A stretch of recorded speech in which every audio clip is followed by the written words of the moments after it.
Assalamualaikum warahmatullahi wabarakatuh. Nama saya Lailatul Mubasyarah. Saya akan meresum makalah tentang hari ini, yakni karomah Syekh Abdul Qadir Jailani. Baik, karomah sendiri ialah suatu kemuliaan yang dimiliki oleh Syekh Abdul Qadir Jailani atau suatu peristiwa yang di luar nalar manusia. Suatu kemuliaan, keistimewaan. Baik, di sini saya akan menceritakan tentang salah satu karomah Syekh Abdul Qadir Jailani. Yakni di sini ada suatu Kanjeng Syekh berwudu, Syekh Abdul Qadir Jailani berwudu. Seketika itu ada burung yang mengeluarkan kotoran di bajunya Kanjeng Syekh.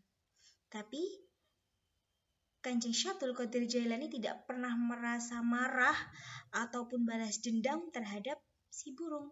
Nah, kalau seumpama kita pasti kita bakal marah, dendam sama si burung. Tapi sebaliknya Kanjeng Syekh malah tidak marah dan beliau pun biasa saja. Ketika Kanjeng Syekh menghadap ke arah burung itu, dan ketika itu burung tersebut langsung jatuh dan mati. Subhanallah. Kemudian baju Syekh Abdul Qadir Jailani dicuci dan disedekahkan kepada orang sebagai balasan salah satu pada burung tersebut. Nah, jadi di luar nalar ya. Kalau ketika kita melihat burung, nggak mungkin jatuh kali ya. Oke.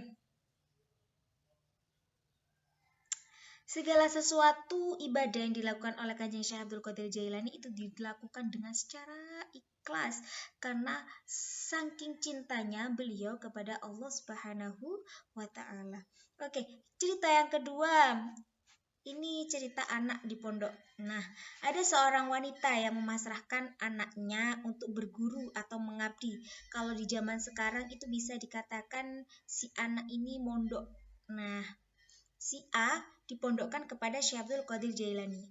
Kemudian selang beberapa hari si anak tadi dijenguk oleh orang tuanya. Si A tadi dijenguk, dikirimlah istilahnya, dikirim sama orang tuanya. Karena saking terkejutnya karena melihat si anak si A ini yang tadinya si anak ini kurus dan makan sehari-harinya hanyalah sisa makanan. Kalau di zaman dahulu itu ketika ada bertanak nasi, nah di situ ada sisa-sisa nasi. Nah, si A makan itu, maka pasti orang tua tidak menerima karena si anak tadi memakan sisa-sisa Syekh Abdul Qadir Jailani. Nah, karena orang tidak setuju,